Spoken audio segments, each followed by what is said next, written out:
Exercise 1. Hello, Children's Engineering Workshops. Oh, hello. I wanted some information about the workshops in the school holidays. Sure. I have two daughters who are interested. The younger one's Lydia. She's 4. Do you take children as young as that? Yes, our tiny engineers workshop is for 4 to 5-year-olds. What sorts of activities do they do? All sorts. For example, they work together to design a special cover that goes round an egg, so that when it's inside, they can drop it from a height and it doesn't break. Well, sometimes it does break, but that's part of the fun. Right. And Lydia loves building things. Is there any opportunity for her to do that? Well, they have a competition to see who can make the highest tower. You'd be amazed how high they can go. Right. But they're learning all the time as well as having fun. For example, one thing they do is to design and build a car that's attached to a balloon, and the force of the air in that actually powers the car and makes it move along. They go really fast too. OK, well, all this sounds perfect. Now, Carly, that's my older daughter, has just had her 7th birthday. So presumably she'd be in a different group. Yes, she'd be in the junior engineers. That's for children from 6 to 8. And do they do the same sorts of activities? Some are the same, but a bit more advanced. So they work out how to build model vehicles, things like cars and trucks, but also how to construct animals using the same sorts of material and technique. And then they learn how they can program them and make them move. So they learn a bit of coding? They do. They pick it up really quickly. We're there to help if they need it, but they learn from one another too. Right. And do they have competitions too? Yes. With the junior engineers, it's to use recycled materials like card and wood to build a bridge. And the longest one gets a prize. That sounds fun. I wouldn't mind doing that myself. Then they have something a bit different, which is to think up an idea for a 5-minute movie and then film it, using special animation software. You'd be amazed what they come up with. And of course, that's something they can put on their phone and take home to show all their friends. Exactly. And then they also build a robot in the shape of a human, and they decorate it and program it so that it can move its arms and legs. Perfect. So is it the same price as the tiny engineers? It's just a bit more. £50 for the 5 weeks. And are the classes on a Monday too? They used to be, but we found it didn't give our staff enough time to clear up after the first workshop, so we moved them to Wednesdays. The classes are held in the morning from 10 to 11. OK, that's better for me actually. And what about the location? Where exactly are the workshops held? They're in Building 10A. There's a big sign on the door. You can't miss it. And that's in Fradston Industrial Estate. Sorry? Fradston. That's F-R-A-D-S-T-O-N-E. And that's in Grassford, isn't it? Yes, up past the station. And will I have any parking problems there? No, there's always plenty available. So, would you like to enroll Lydia and Carly now? OK. So, can I have your full name and... Exercise 2. Good morning, everyone, and welcome to Stevenson's, one of the country's major manufacturers of metal goods. Thank you for choosing us for your 2 weeks of work experience. My name is Julia Simmons, and since the beginning of this year, I've been the managing director. Stevenson's is quite an old company. Like me, the founder, Ronald Stevenson, went into the steel industry when he left school. That was in 1923.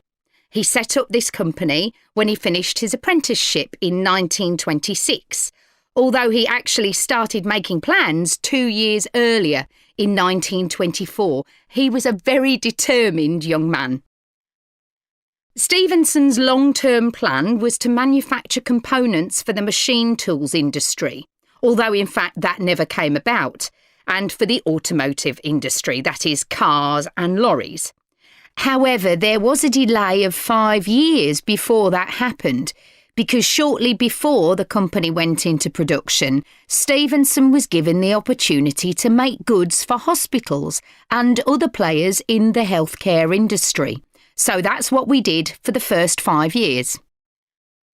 Over the years, we've expanded the premises considerably. We were lucky that the site is big enough, so moving to a new location has never been necessary. However, the layout is far from ideal for modern machinery and production methods, so we intend to carry out major refurbishment of this site over the next 5 years. I'd better give you some idea of what you'll be doing during your 2 weeks with us, so you know what to expect.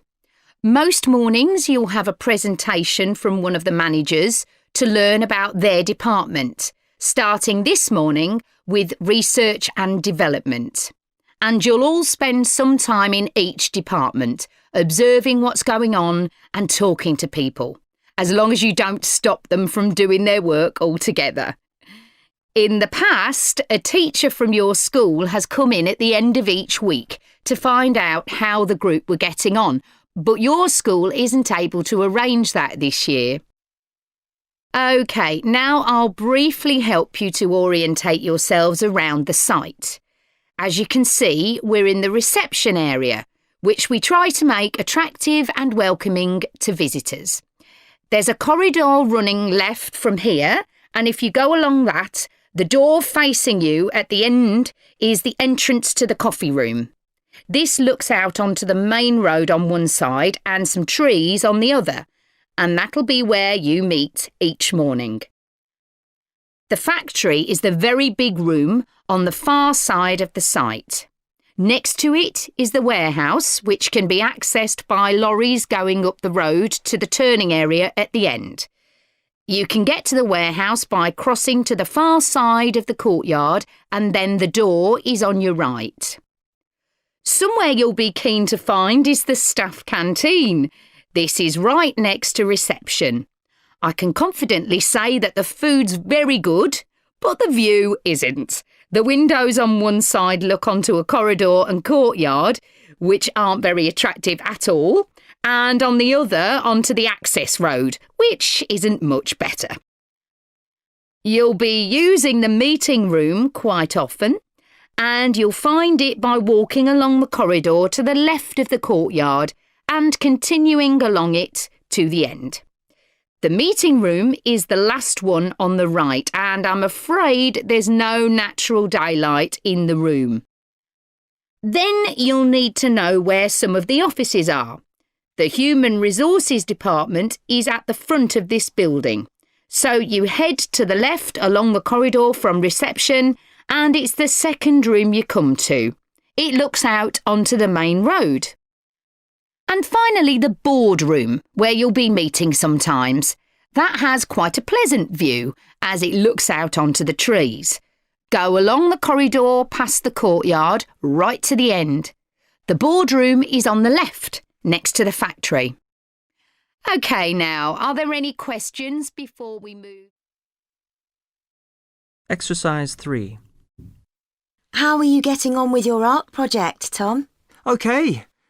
They gave us the theme of birds to base our project on, and I'm not really all that interested in wildlife, but I'm starting to get into it. I've pretty well finished the introductory stage. So have I. When they gave us all those handouts with details of books and websites to look at, I was really put off. But the more I read, the more interested I got. Me too. I found I could research so many different aspects of birds in art. Colour, movement, texture. So I was looking forward to the bird park visit. What a letdown. It poured with rain and we hardly saw a single bird. Much less use than the trip to the Natural History Museum. Yeah. I liked all the stuff about evolution there. The workshop sessions with Dr. Fletcher were good too, especially the brainstorming sessions. I missed those because I was ill. I wish we could have seen the projects last year's students did. I suppose they want us to do our own thing, not copy. Have you drafted your proposal yet? Yes, but I haven't handed it in. I need to amend some parts.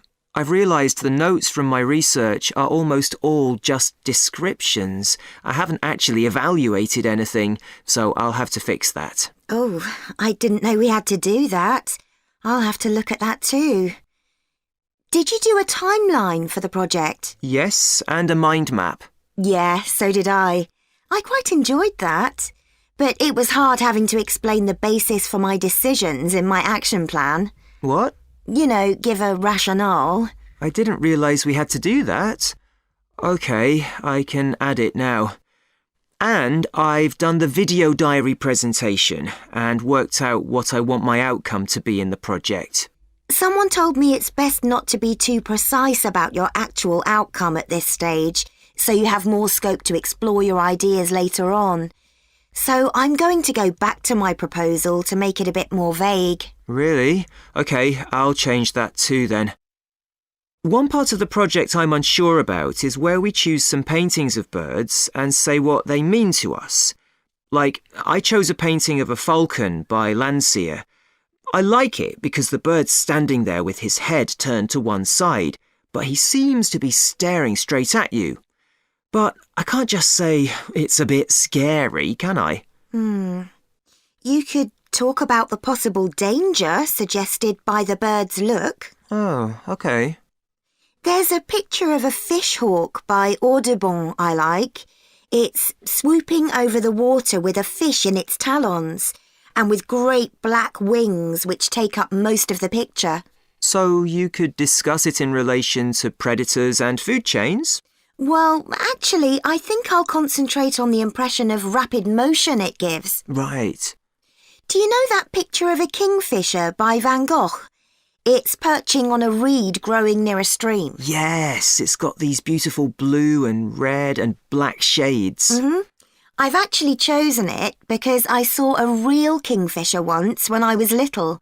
I was out walking with my grandfather and I've never forgotten it. Oh, so we can use a personal link? Sure. OK.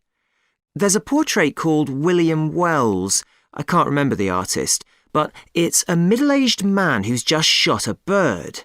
And his expression and the way he's holding the bird in his hand suggests he's not sure about what he's done. To me, it's about how ambiguous people are in the way they exploit the natural world. Interesting. There's Gauguin's picture via a Matty. He did it in Tahiti. It's a woman with a white bird behind her that is eating a lizard. And what I'm interested in is what idea this bird refers to.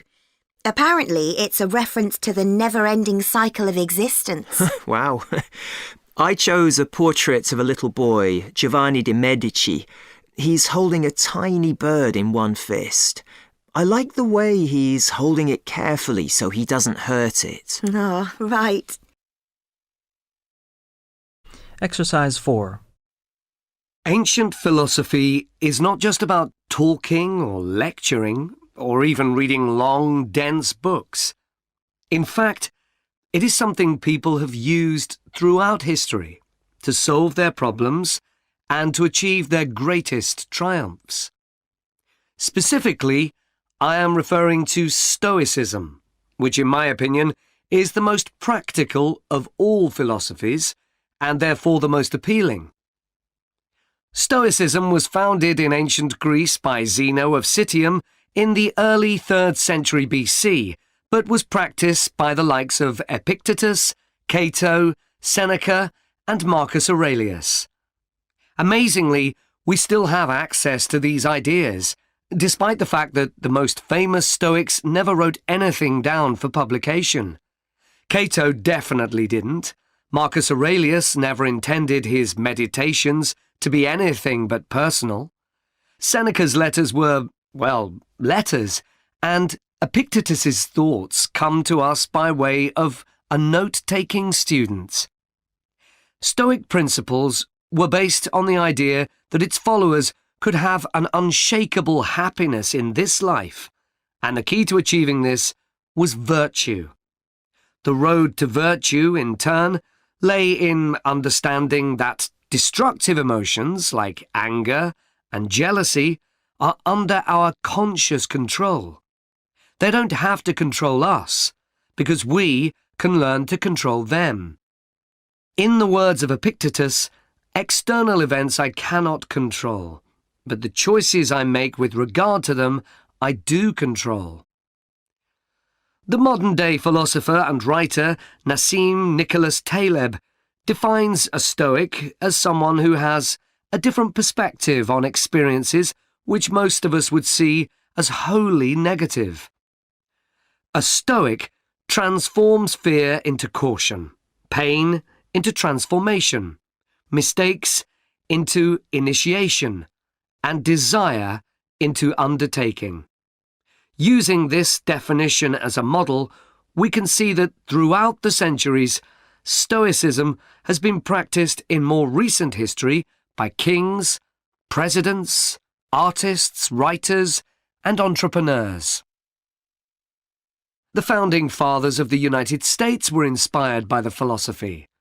George Washington was introduced to Stoicism by his neighbours at age 17, and later put on a play based on the life of Cato to inspire his men. Thomas Jefferson kept a copy of Seneca beside his bed. Writers and artists have also been inspired by the Stoics. Eugene Delacroix, the renowned French Romantic artist, known best for his painting Liberty Leading the People, was an ardent Stoic, referring to it as his consoling religion. The economist Adam Smith's theories on capitalism were significantly influenced by the Stoicism that he studied as a schoolboy, under a teacher who had translated Marcus Aurelius's works. Today's political leaders are no different, with many finding their inspiration from the ancient texts. Former US President Bill Clinton rereads Marcus Aurelius every single year, and many have compared former President Obama's calm leadership style to that of Cato. Wen Jiabao, the former Prime Minister of China, claims that Meditations is one of 2 books he travels with, and that he has read it more than 100 times over the course of his life. Stoicism had a profound influence on Albert Ellis, who invented cognitive behavior therapy, which is used to help people manage their problems by changing the way that they think and behave. It's most commonly used to treat depression. The idea is that we can take control of our lives by challenging the irrational beliefs that create our faulty thinking, symptoms, and behaviours by using logic instead. Stoicism has also become popular in the world of business. Stoic principles can build the resilience and state of mind required to overcome setbacks, because Stoics teach turning obstacles into opportunity, a lesson every business entrepreneur needs to learn. I would argue that studying Stoicism is as relevant today as it was 2,000 years ago, thanks to its brilliant insights into how to lead a good life. At the very root of the thinking, there is a very simple way of living. Control what you can and accept what you can't. This is not as easy as it sounds and will require considerable practice. It can take a lifetime to master.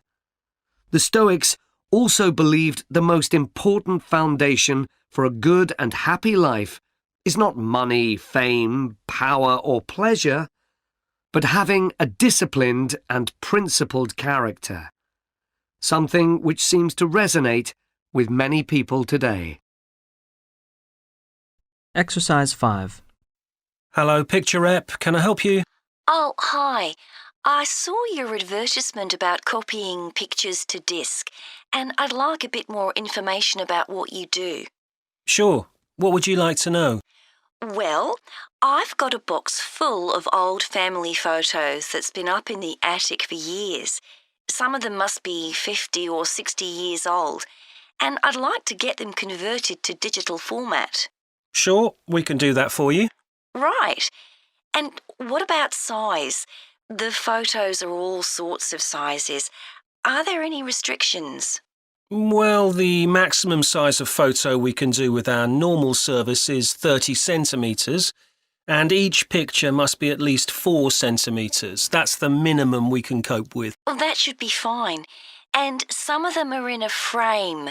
Should I take them out before I send them? Yes, please. We can't copy them otherwise. And also the photos must all be separate. They mustn't be stuck into an album.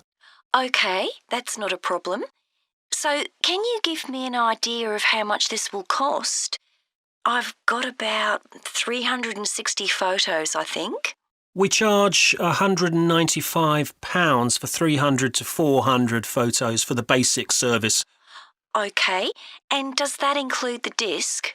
Yes, one disc, but you can get extra ones for £5 each. That's good. So, do I need to pay when I send you the photos? No, we won't need anything until we've actually copied the pictures. Then we'll let you know how much it is, and once we've received the payments, we'll send the parcel off to you. Right. Is there anything else you'd like to ask about our services? Yes, I've roughly sorted out the photos into groups, according to what they're about. So, can you keep them in those groups when you copy them? Sure, we'll save each group in a different folder on the disk, and if you like, you can suggest a name for each folder. So, I could have one called Grandparents, for instance. Exactly. And do you do anything besides scan the photos? Like, can you make any improvements? Yes, in the standard service, each photo is checked and we can sometimes touch up the colour a bit or improve the contrast. That can make a big difference. OK, and some of the photos are actually quite fragile. They won't get damaged in the process, will they? No, if any look particularly fragile, we'd do them by hand. We do realise how precious these old photos can be. Sure. And another thing is we can make changes to a photo if you want. So if you want to remove an object from a photo or maybe alter the background, we can do that. Really? I might be interested in that. I'll have a look through the photos and see. Oh, and talking of fixing photos, I've got a few that aren't properly in focus. Can you do anything to make that better? No, I'm afraid that's one thing we can't do. OK. Any other information I can give you? How long will it all take? We aim to get the copying done in 10 days. Fine. Right, well, I'll get the photos packed up in a box and post them off to you. Right. If you've got a strong cardboard box, that's best. We've found that plastic ones sometimes break in the post. OK. Right, thanks for your help. Bye. Bye. Exercise 6. Good morning, and thank you for coming here today. I'd like to bring you up to date with changes in the school that will affect your children. As you know, the school buildings date from various times, some from the 1970s, some from the last 5 years, and of course, Dartfield House is over a century old. It was commissioned by a businessman, Neville Richards, and intended as his family home, but he died before it was completed. His heir chose to sell it to the local council, who turned it into offices. A later plan to convert it into a tourist information centre didn't come about through lack of money, and instead it formed the nucleus of this school when it opened 40 years ago. The school has grown as the local population has increased, and I can now give you some news about the lower school site, which is separated from the main site by a road. Planning permission has been granted for development of both sites. The lower school will move to new buildings that will be constructed on the main site. Developers will construct houses on the existing lower school site. Work on the new school buildings should start within the next few months. A more imminent change concerns the catering facilities and the canteen. The canteen is always very busy throughout the lunch period. In fact, it's often full to capacity because a lot of our pupils like the food that's on offer there. But there's only one serving point, so most pupils have to wait a considerable time to be served. This is obviously unsatisfactory, as they may have hardly finished their lunch before afternoon lessons start. So, we've had a new food hall built, and this will come into use next week. It'll have several serving areas, and I'll give you more details about those in a minute. But one thing we ask you to do to help in the smooth running of the food hall is to discuss with your children each morning which type of food they want to eat that day, so they can go straight to the relevant serving point. There won't be any junk food. Everything on offer will be healthy, and there's no change to the current system of paying for lunches by topping up your child's electronic payment card online. You may be wondering what will happen to the old canteen.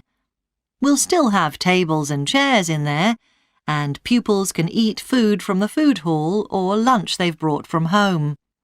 Eventually, we may use part of the canteen for storage, but first, we'll see how many pupils go in there at lunchtime. OK, back to the serving points in the food hall, which will all have side dishes, desserts, and drinks on sale, as well as main courses. One serving point we call World Adventures. This will serve a different country's cuisine each day.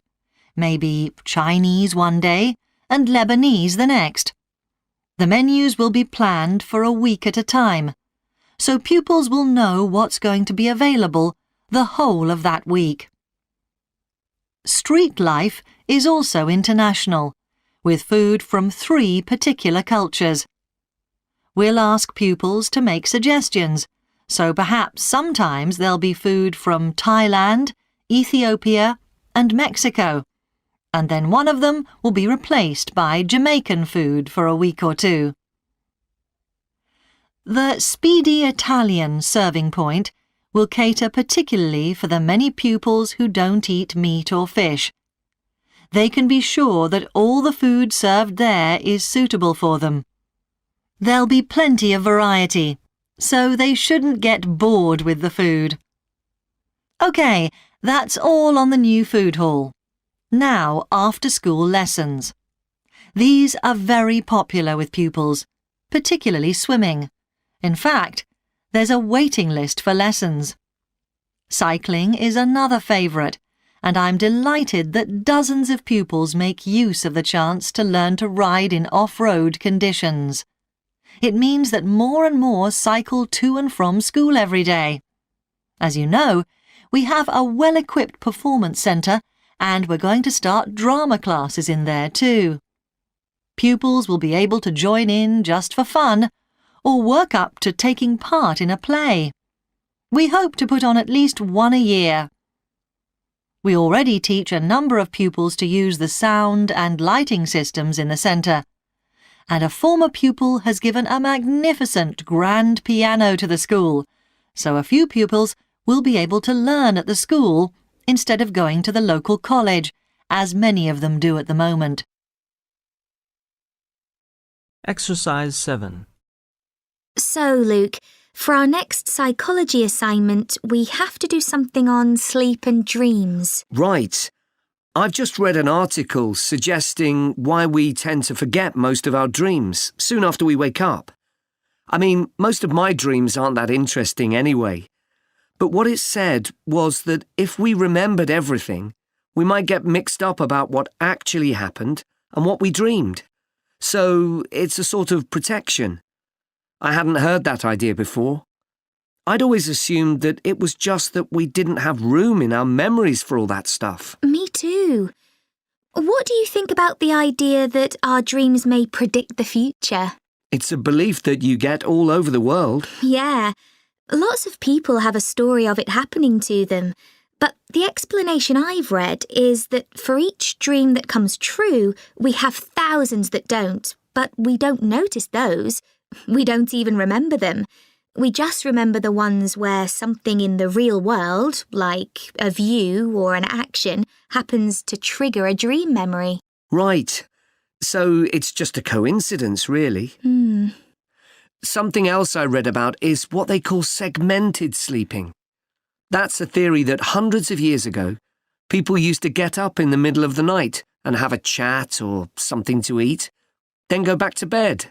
So I tried it myself. Why? Well, it's meant to make you more creative. I don't know why, but I gave it up after a week. It just didn't fit in with my lifestyle. But most preschool children have a short sleep in the day, don't they? There was an experiment some students did here last term to see at what age kids should stop having naps, but they didn't really find an answer. They spent a lot of time working out the most appropriate methodology, but the results didn't seem to show any obvious patterns. Right. Anyway, let's think about our assignment. Last time I had problems with the final stage, where we had to describe and justify how successful we thought we'd been. I struggled a bit with the action plan too. I was okay with the planning, but I got marked down for the self-assessment as well. And I had big problems with the statistical stuff. That's where I really lost marks. Right. So, shall we plan what we have to do for this assignment? Okay. First, we have to decide on our research question. So, how about, is there a relationship between hours of sleep and number of dreams? Okay.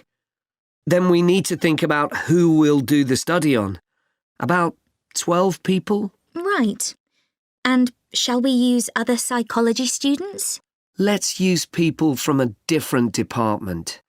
What about history? Yes, they might have interesting dreams. Or literature students. I don't really know any. OK, forget that idea. Then we have to think about our methodology. So we could use observation, but that doesn't seem appropriate. No. It needs to be self-reporting, I think.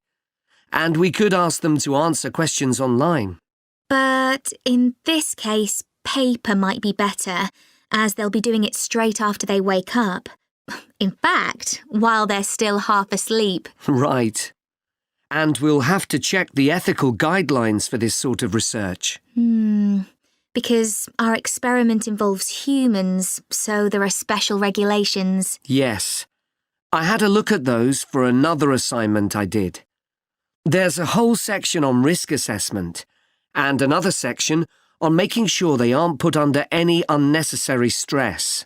Let's hope they don't have any bad dreams. Yeah.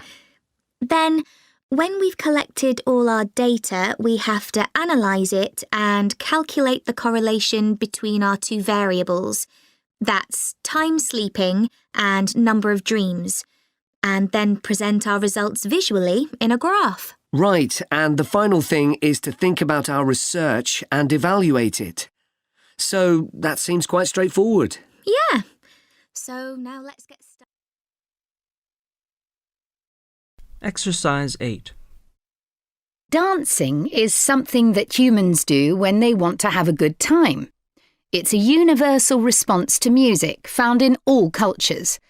But what's only been discovered recently is that dancing not only makes us feel good, it's also extremely good for our health. Dancing, like other forms of exercise, releases hormones, such as dopamine, which make us feel relaxed and happy. And it also reduces feelings of stress or anxiety.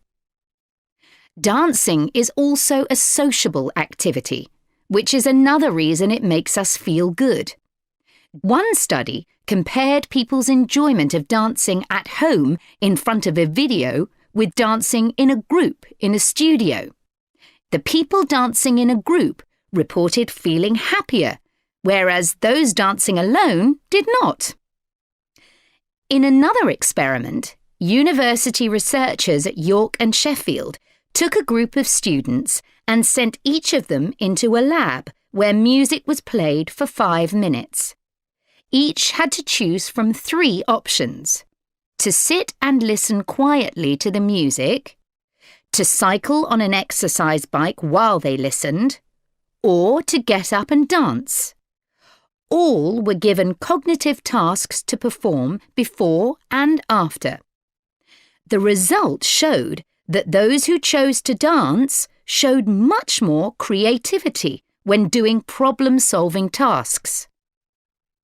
Dr. Lovett at the University of Hertfordshire believes dance could be a very useful way to help people suffering from mental health problems. He thinks dance should be prescribed as therapy to help people overcome issues such as depression. It's well established that dance is a good way of encouraging adolescent girls to take exercise, but what about older people? Studies have shown that there are enormous benefits for people in their 60s and beyond. One of the great things about dance is that there are no barriers to participation. Anyone can have a go, even those whose standard of fitness is quite low. Dance can be especially beneficial for older adults who can't run or do more intense workouts, or for those who don't want to. One 2015 study found that even a gentle dance workout helps to promote a healthy heart.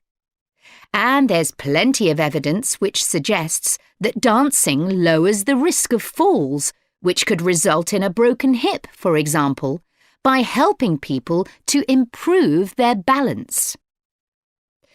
There are some less obvious benefits of dance for older people too.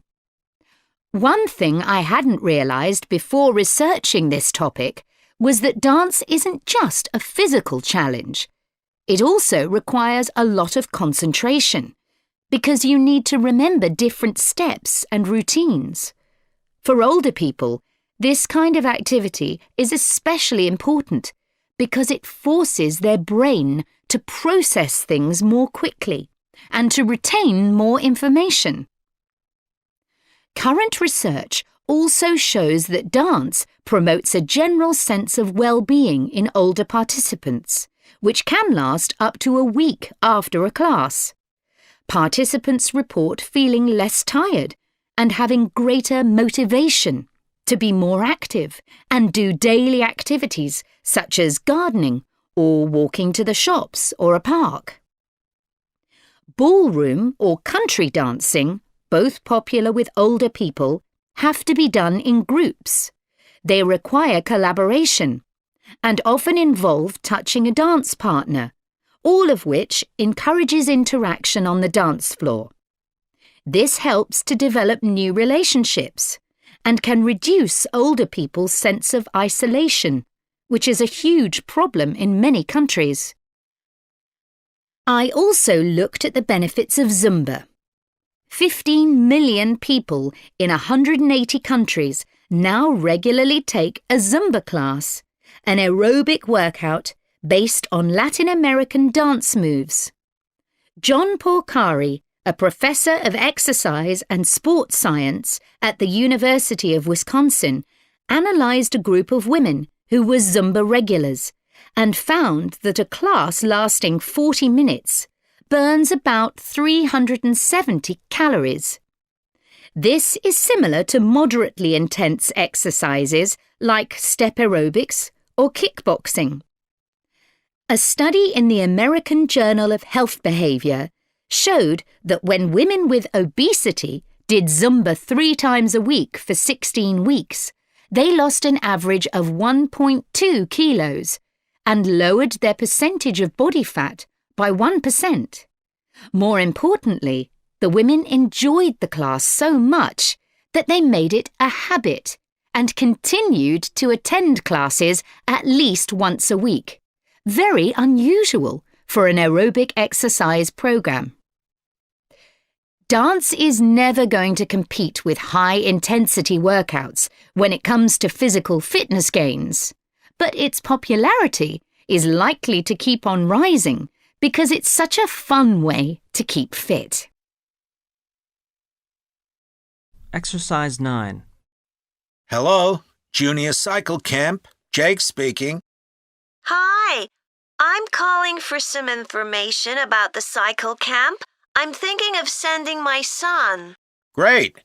Well, it's held every weekday morning over the summer vacation, and we focus on basic cycling skills and safety.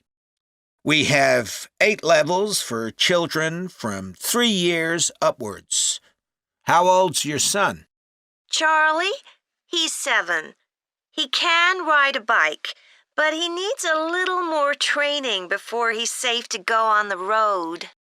He'd probably be best in level 5.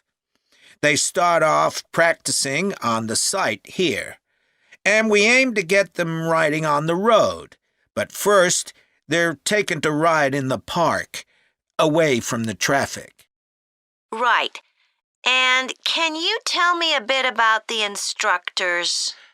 Well, all our staff wear different colored shirts. So we have 3 supervisors, and they have red shirts. They support the instructors, and they also stand in for me if I'm not around. Then the instructors themselves are in blue shirts, and one of these is responsible for each class. Okay. In order to be accepted, all our instructors have to submit a reference from someone who's seen them work with children.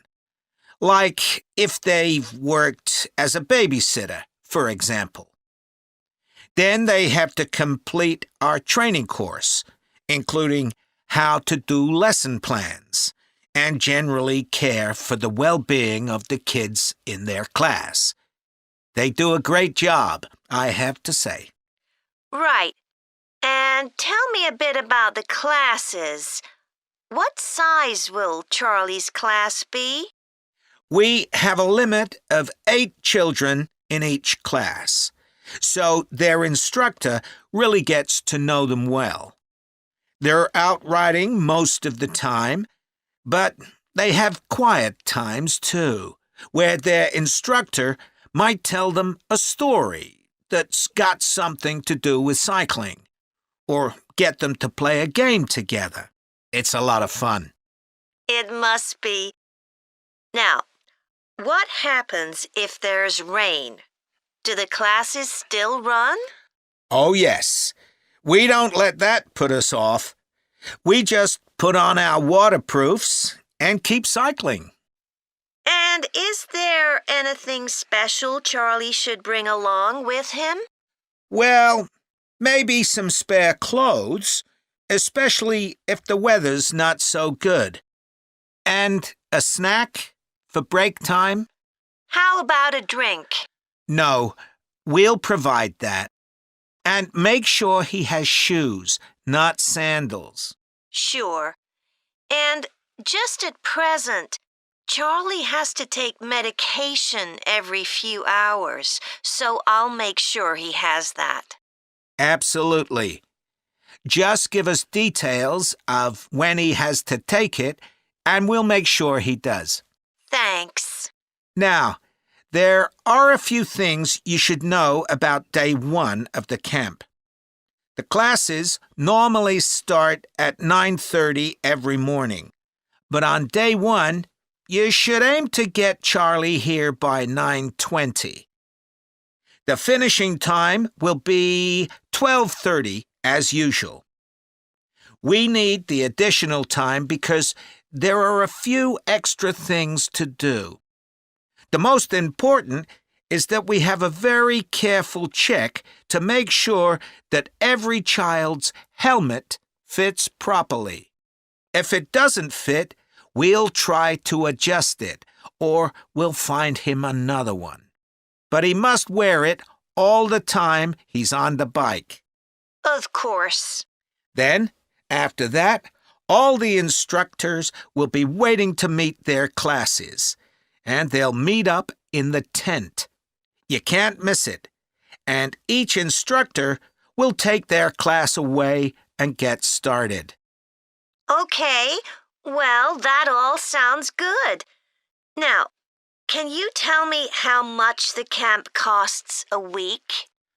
$199.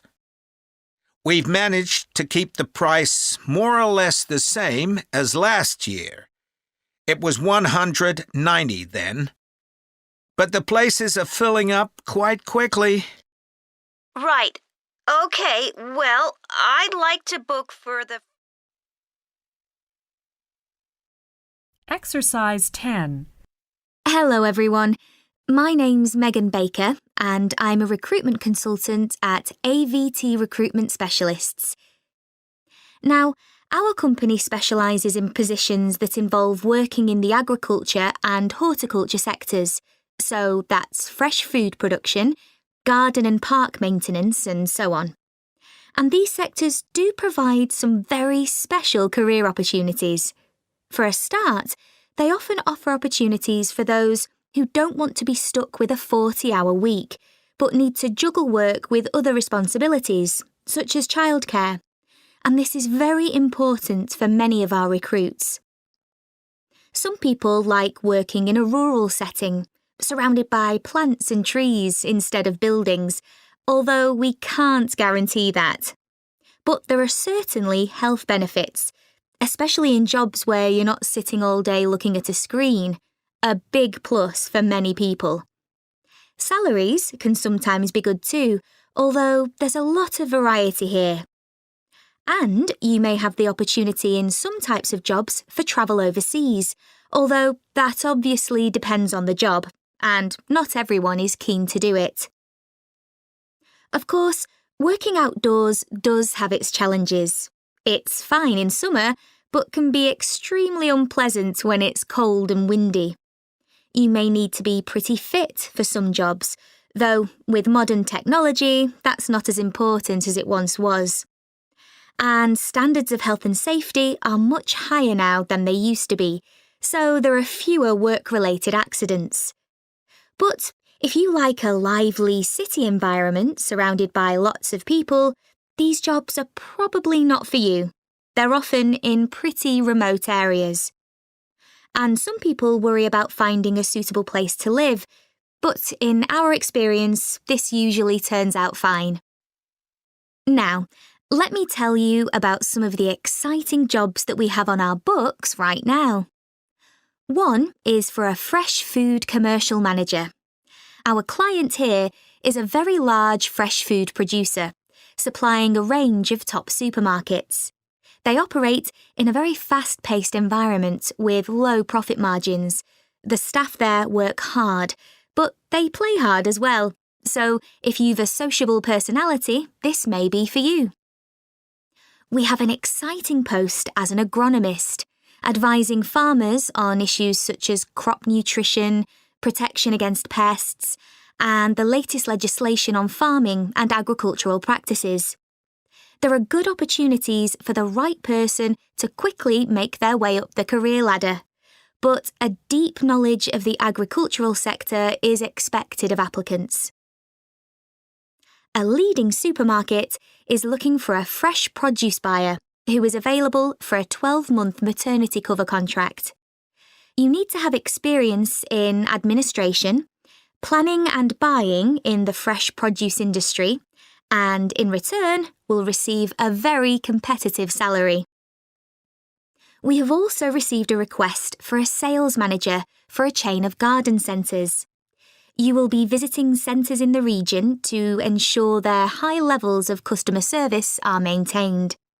This post is only suitable for someone who is prepared to live in the region.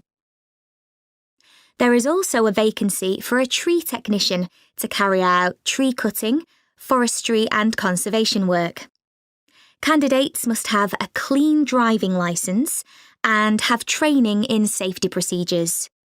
A year's experience would be preferred, but the company might be prepared to consider someone who has just completed an appropriate training course. Finally, we have a position for a farm worker. This will involve a wide range of farm duties, including crop sowing and harvesting, machine maintenance, and animal care. Perks of the job include the possibility of renting a small cottage on the estate and the chance to earn a competitive salary. A driving licence and tractor driving experience are essential. Exercise 11. OK, Rosie, shall we try to get some ideas together for our presentation on diet and obesity? Sure. I can talk about the experiment I did to see if people can tell the difference between real sugar and artificial sweeteners. Where you gave people drinks with either sugar or artificial sweeteners, and they had to say which they thought it was? Yeah, it took me ages to decide exactly how I'd organise it, especially how I could make sure that people didn't know which drink I was giving them. It was hard to keep track of it all, especially as I had so many people doing it. I had to make sure I kept a proper record of what each person had had. So, could most people tell the difference? Yeah, I hadn't thought that they would be able to, but most people could. Then there's that experiment I did, measuring the fat content of nuts, to see if the nutritional information given on the packet was accurate. The one where you ground up the nuts and mixed them with a chemical to absorb the fat? Yes. My results were a bit problematic. The fat content for that type of nut seemed much lower than it said on the package. But I reckon the package information was right. I think I should probably have ground up the nuts more than I did. It's possible that the scales for weighing the fat weren't accurate enough too. I'd really like to try the experiment again sometime. So what can we say about helping people to lose weight? There's a lot we could say about what restaurants could do to reduce obesity.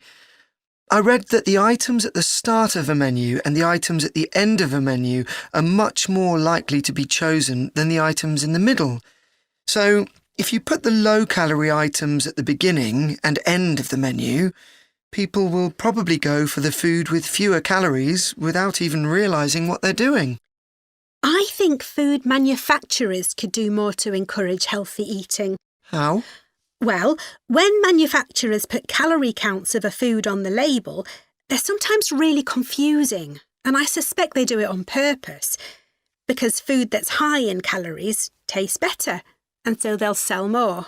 Yeah, so if you look at the amount of calories in a pizza, they'll give you the calories per quarter pizza, and you think, oh, that's not too bad. But who's going to eat a quarter pizza? Exactly. I suppose another approach to this problem is to get people to exercise more. Right. In England, the current guidelines offer at least 30 minutes of brisk walking 5 days a week. Now, when you ask them, about 40% of men and 30% of women say they do this. But when you objectively measure the amount of walking they do with motion sensors, you find that only 6% of men and 4% of women do the recommended amount of exercise. So you can see why obesity is growing. So how can people be encouraged to take more exercise? Well, for example, think of the location of stairs in a train station. If people reach the stairs before they reach the escalator when they're leaving the station, they're more likely to take the stairs. And if you increase the width of the stairs, you'll get more people using them at the same time. It's an unconscious process and influenced by minor modifications in their environment. Right. And it might not be a big change, but if it happens every day, it all adds up. Yes, but actually, I'm not sure if we should be talking about exercise in our presentation. Well, we've done quite a bit of reading about it. I know, but it's going to mean we have a very wide focus, and our tutor did say that we need to focus on causes and solutions in terms of nutrition. Oh, I suppose so. And we've got plenty of information about that. OK, well, that will be simpler. So, what shall we do now? We've still got half an hour before our next lecture. let's think about what we're going to include and what will go where. Then we can decide what slides we need. OK, fine. Exercise 12. Good morning, everyone. So today we're going to look at an important creative activity, and that's hand knitting.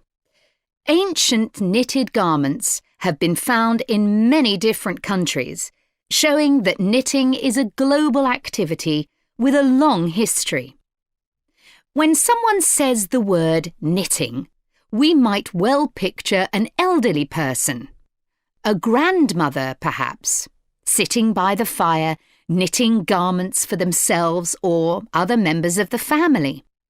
It's a homely image, but one that may lead you to feel that knitting is an activity of the past. And indeed, during the previous decade, it was one of the skills that was predicted to vanish from everyday life.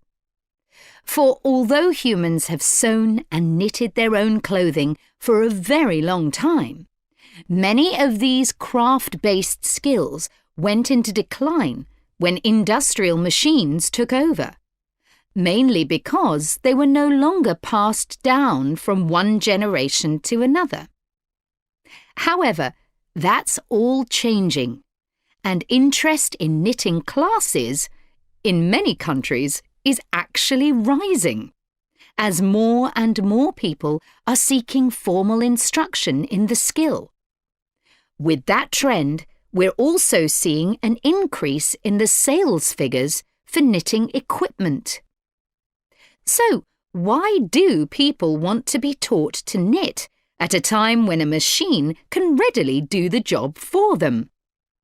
The answer is that knitting, as a handicraft, has numerous benefits for those doing it. Let's consider what some of these might be. While many people knitted garments in the past because they couldn't afford to buy clothes, it's still true today that knitting can be helpful if you're experiencing economic hardship. If you have several children who all need warm winter clothes, knitting may save you a lot of money. And the results of knitting your own clothes can be very rewarding, even though the skills you need to get going are really quite basic, and the financial outlay is minimal. But the more significant benefits in today's world are to do with well-being.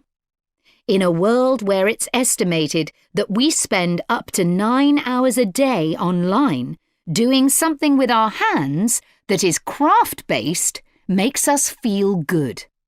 It releases us from the stress of a technological, fast-paced life. Now, let's look back a bit to early knitting activities. In fact, no one really knows when knitting first began. But archaeological remains have disclosed plenty of information for us to think about. One of the interesting things about knitting is that the earliest pieces of clothing that have been found suggest that most of the items produced were round rather than flat. Discoveries from the 3rd and 4th centuries in Egypt show that things like socks and gloves that were needed to keep hands and feet warm were knitted in one piece using 4 or 5 needles. That's very different from most knitting patterns today, which only require 2. What's more, the very first needles people used were hand-carved out of wood and other natural materials, like bone, whereas today's needles are largely made of steel or plastic and make that characteristic clicking sound when someone's using them.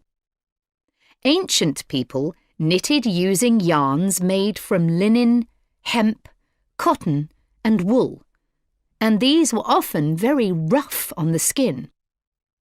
The spinning wheel, which allowed people to make finer yarns and produce much greater quantities of them, led to the dominance of wool in the knitting industry, often favoured for its warmth. Another interesting fact about knitting is that because it was practised in so many parts of the world, for so many purposes, regional differences in style developed.